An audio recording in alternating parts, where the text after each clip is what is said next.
Manisnya gula nasional pelosok Industri pada 2026 tembus pasar luar negeri. Find sugar and how your body is paying. Because they're considered healthier than those with sugar. Sugar-free soft drinks, sports drinks, and energy drinks are Sugar. popular.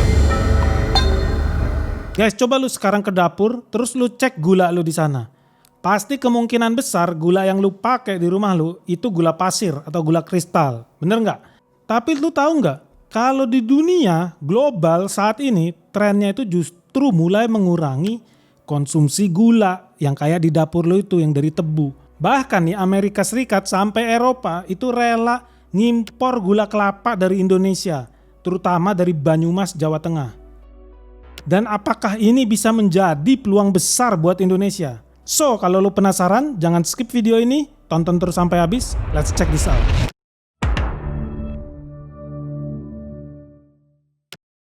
Jadi guys, sebelum kita maju nih lebih jauh lagi nih ke Eropa dan Amerika, kita harus kenalan dulu nih sama yang namanya gula kelapa. Apa sih gula kelapa itu? Apa bedanya dengan gula aren atau yang dari tebu? Jadi gula kelapa itu pemanis yang dibuat dari nira bunga pohon kelapa, bukan dari daging atau air kelapa.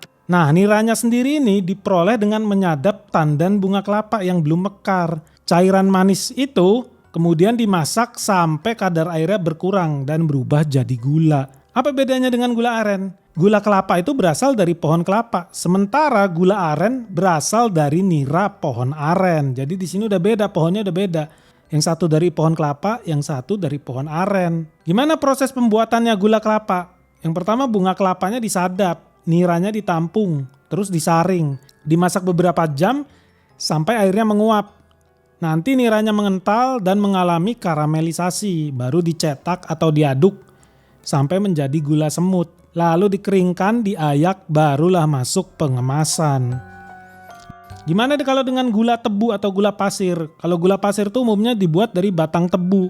Batang tebunya digiling buat ngambil sarinya, kemudian cairannya dimurniin, diuapin, dikristalin, dipisahin dari tetes tebu, baru dikeringin. Jadi prosesnya agak lebih panjang.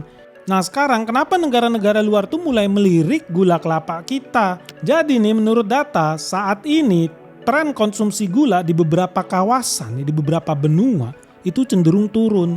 Di Amerika termasuk Amerika Selatan, di Eropa. Ya di Eropa sebenarnya trennya lebih stagnan ya, agak-agak menurun. Cuman diperkirakan di masa depan akan turun juga. Alasannya yang paling utama nih dan yang paling jelas karena penyakit yang disebabkan oleh gula itu udah dianggap sudah mencapai level yang mengkhawatirkan. Emang apa aja sih penyakitnya? Penyakit yang paling ringan dari gula nih, yang paling sering juga lu denger waktu lu masih kecil, kalau lu makan permen pasti sering diomelin sama bokap nyokap lu. Woi jangan makan permen terus, nanti gigi lu berlubang, nanti lu ompong. Tapi kenapa sih itu bisa bikin gigi lu jadi berlubang? Ya karena bakteri pada plak itu mengubah gula lu menjadi asam. Lalu asam itu perlahan-lahan merusak lapisan di gigi. Selain dari gigi berlubang itu juga menimbulkan obesitas alias kegemukan. Lalu menimbulkan penyakit diabetes.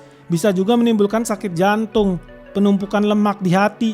Dan konsumsi gula sederhana yang tinggi itu juga bisa meningkatkan trigliserida atau lemak dalam darah yang menjadi salah satu faktor resiko kardiovaskular. Bahkan sampai asam urat pun diklaim merupakan salah satu penyebab dari konsumsi gula yang berlebihan. Banyaknya penyakit yang disebabkan dari gula ini bikin WHO, Badan Kesehatan Dunia, ini sampai angkat bicara soal gula ini. WHO itu mengatakan NCD atau non-communicable disease atau kalau bahasa Indonesianya kematian akibat penyakit yang tidak menular itu masih sampai saat ini menjadi penyebab utama kematian manusia. Jumlahnya diperkirakan 41 juta orang atau 73% dari total 56 juta kematian di tahun 2017. Dan banyak diantaranya kematiannya itu prematur kalau menurut WHO. Kenapa dibilang prematur? Itu karena masih di bawah 70 tahun dia udah koid. Nah obesitas itu menjadi faktor terbesar yang menyumbang NCD atau mati akibat penyakit tidak menular. Nah buat lu nih yang gemoy, apalagi yang pengen banget jadi gemoy, hati-hati. Kenapa? Karena besar kemungkinan gula lu juga tinggi. Resiko penyakit yang mengikuti lu itu bisa jantung sampai kanker. Kalau zaman dulu obesitas itu cuma ditemuin di negara kaya nih kata WHO. Sekarang obesitas itu bisa ditemuin di negara manapun, terutama wilayah perkotaan. Tapi kita nggak usah ngomongin penyakit yang serem-serem kayak jantung, kanker lah. Sakit gigi aja nih menurut WHO ini juga termasuk berbahaya. Kenapa? Karena rasa sakit yang ditimbulkan sakit gigi itu bisa memicu rasa cemas, bahkan sampai mengganggu kehidupan sehari-hari lu, membuat masalah sosial, lu jadi sulit bekerja, bahkan buat anak-anak jadi sulit bersekolah. Dan masalah gigi ini menurut WHO itu udah muncul di segala usia, dari anak-anak sampai dewasa. Tambahan gula di berbagai produk makanan zaman sekarang nih, ataupun minuman juga ya, kayak minuman bersoda, teh-teh manis, itu menimbulkan masalah-masalah seperti obesitas yang ujungnya ke NCD. Ini termasuk juga gula yang udah terkandung secara alami, kayak di dalam buah, di dalam madu, termasuk nasi yang lu makan tiap hari. WHO udah keluarin rekomendasi, konsumsi gula itu sebaiknya kurang dari 10% total energi harian, dan idealnya di bawah 5% untuk sebagai manfaat tambahan. Ini kalau hitung-hitungannya pola makan 2000 kalori, atau batas 10% itu bisa dibilang ya sekitar 50 gram lah atau 12 sendok teh dalam satu hari. Target idealnya itu 5%, sekitar 25 gram atau 6 sendok teh. Ingat ya, itu dalam satu hari itu. Itu termasuk gula di minuman lu, saus, roti, biskuit, makanan kemasan, madu, sirup, nasi. Jadi bukan cuman gula yang lu tambahin sendiri ke kopi lu atau ke teh lu. Satu kaleng soda aja nih yang ukurannya 355 ml itu bisa mengandung 42 gram atau udah lebih dari 10 sendok teh. Lu minum soda aja nih satu kaleng, itu berarti lu udah menghabiskan batas harian yang disarankan sama WHO. WHO sendiri udah mencatat nih, rata-rata konsumsi gula global itu bervariasi ya kata mereka.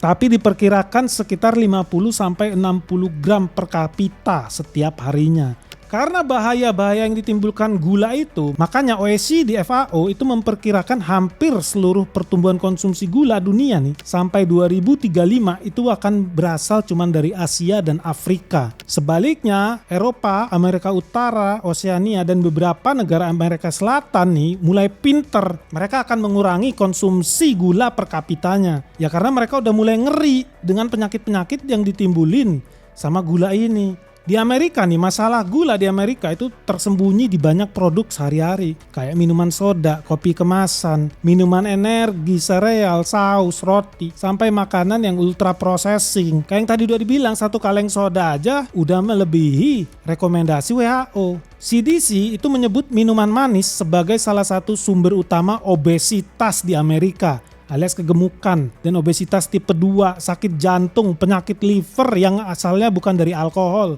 kerusakan gigi dan gusi, sampai artritis. Berdasarkan surveinya CDC ini di tahun 2011 sampai 2014, 5 dari 10 orang dewasa nih ya di Amerika itu mengkonsumsi minuman manis tiap hari. Sementara di anak-anak Amerika itu jumlahnya lebih besar. 6 dari 10 anak di Amerika itu mengkonsumsi minuman manis tiap hari. Sekitar 40% orang dewasa itu mengalami obesitas pada periode Agustus 2021 hingga 2023. Data terbaru CDC juga memperkirakan sekitar 40 juta orang hidup dengan diabetes pada 2023. Ini di Amerika doang ya. Sementara 115 juta orang dewasa mengalami prediabetes. Jadi nggak heran kalau Amerika itu mulai mencari cara gimana caranya agar masyarakat itu menurun konsumsi gulanya.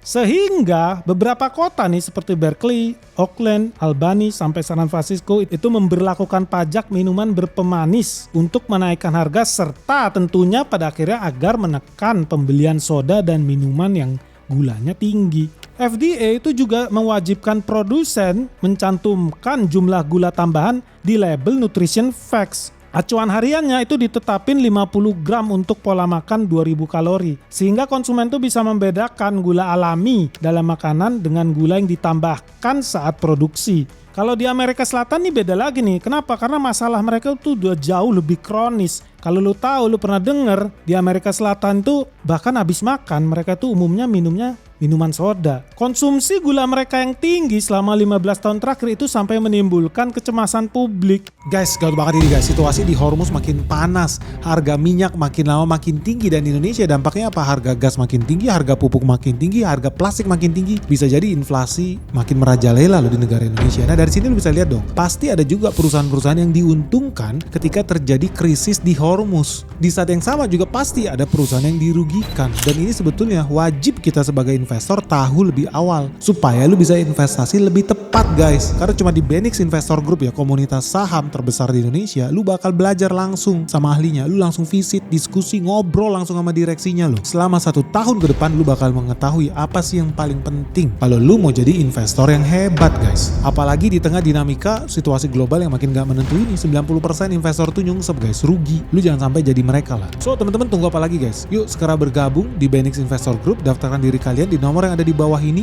atau kunjungi website www.benix.id sekarang juga, karena kita sebentar lagi mau ada event spesial loh. Kita mau ada acara temu emiten, kita mau ada site visit, dan kita mau ada gala dinner nih. Yuk segera daftarkan dirimu sekarang juga supaya lu bisa segera diskusi di grup Discordnya Benix Investor Group dan ngobrol sama teman-teman yang lain. Oke guys, segera hubungi admin kita Michelle di nomor WhatsApp 0811 868 959.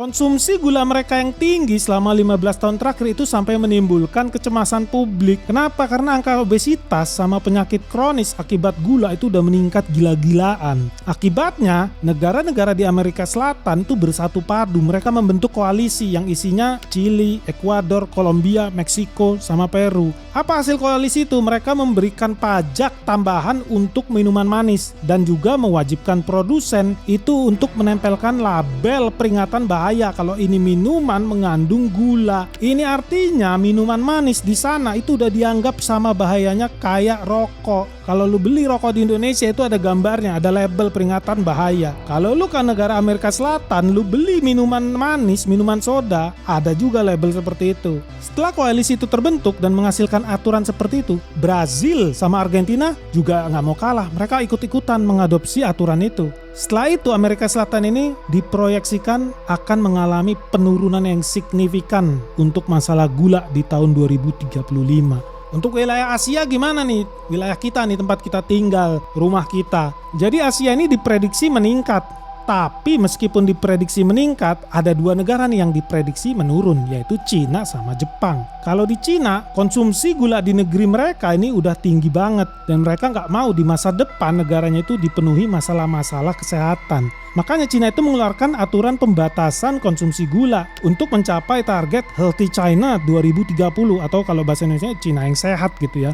Jadi semua industri makanan itu diwajibkan pemerintah mengurangi gula di produknya. Batasan gula itu dibatasin sampai 25 gram per hari.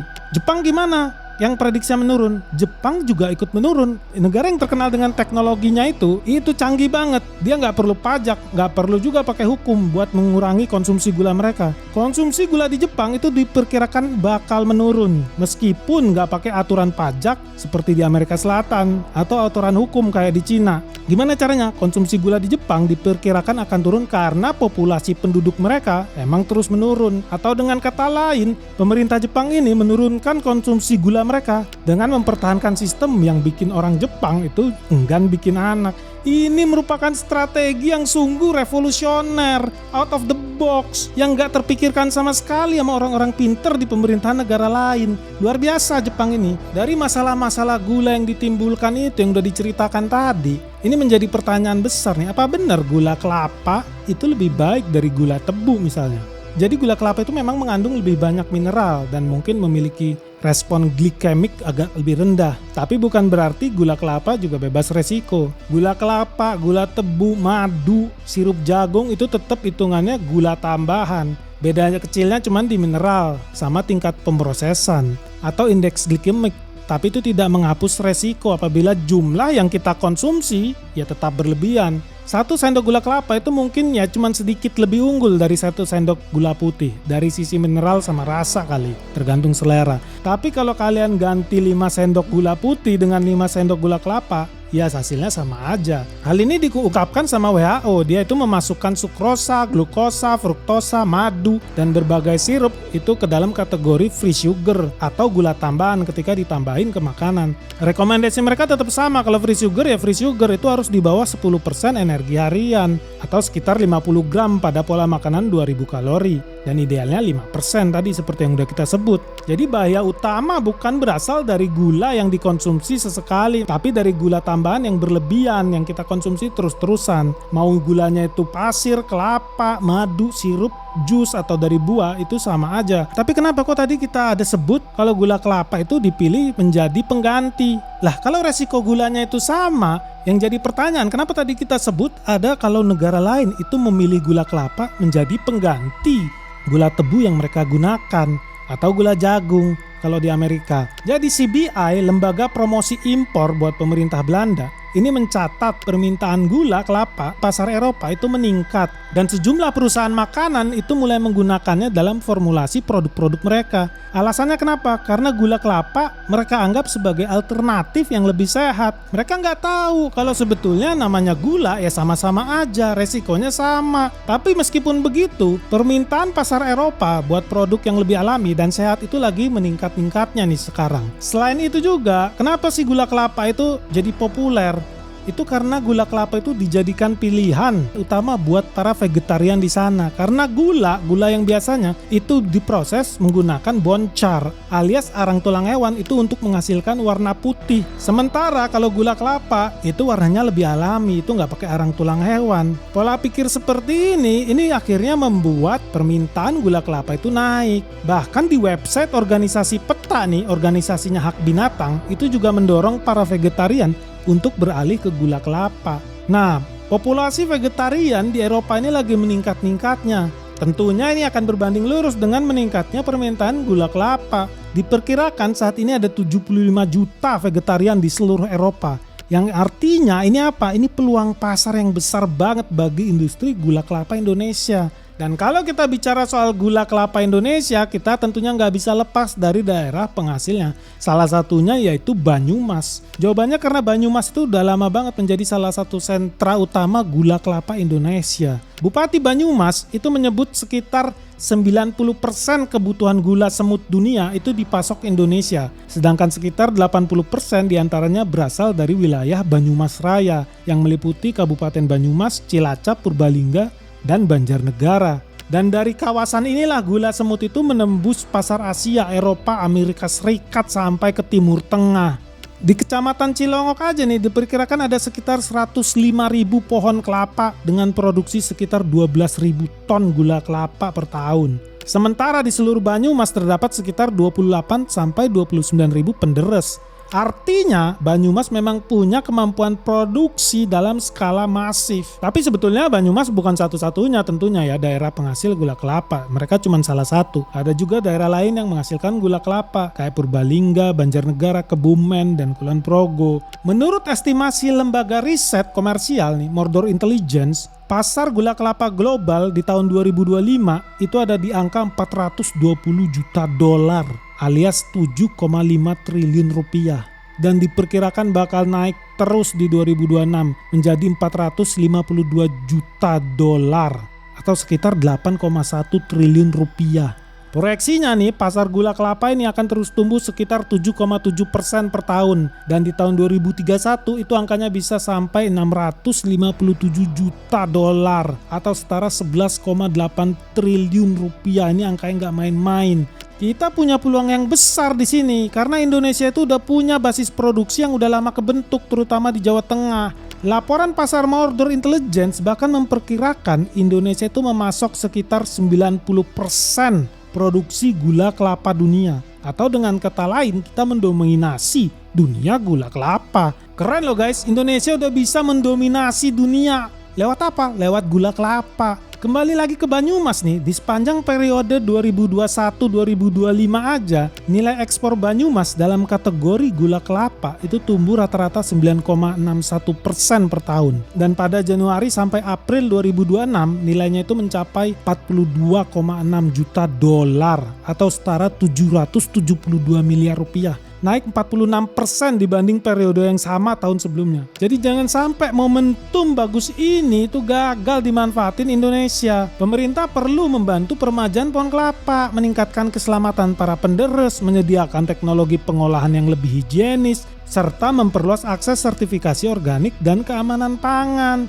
Mumpung saat ini pasar Amerika dan Eropa itu lagi melirik gula kelapa kita, terutama para vegetarian yang pengen mencari gula alternatif yang di dalamnya nggak terkandung ada hewan. Jadi dunia ini lagi berubah, konsumen tuh mulai mencari produk yang lebih alami, lebih sehat. Dan ini kesempatan buat kita buat mempromosikan gula kelapa, terutama dengan menyasar target para vegetarian di seluruh dunia. Kalau kalian sendiri nih, di Indonesia yang ngaku-ngaku vegetarian, berniat nggak nih ganti ke gula kelapa? Karena tadi udah disebut kalau gula pasir itu dibuat menggunakan arang tulang hewan. Dan bahkan peta sendiri udah bersabda, menyarankan untuk beralih ke gula kelapa. Dan menurut kalian pemerintah bisa nggak nih meningkatkan produksi dan kualitas gula kelapa kita, terutama karena momentum ini lagi bagus. Kita ini lagi menguasai pasar, 90% pasar dunia ini kita kuasain. Kalau bisa sampai 100% kita dorong. Coba dong tulis pendapat kalian di kolom komentar. Jangan lupa like dan share video ini. Subscribe jika kalian belum subscribe. Salam sehat, salam cuan, bye-bye.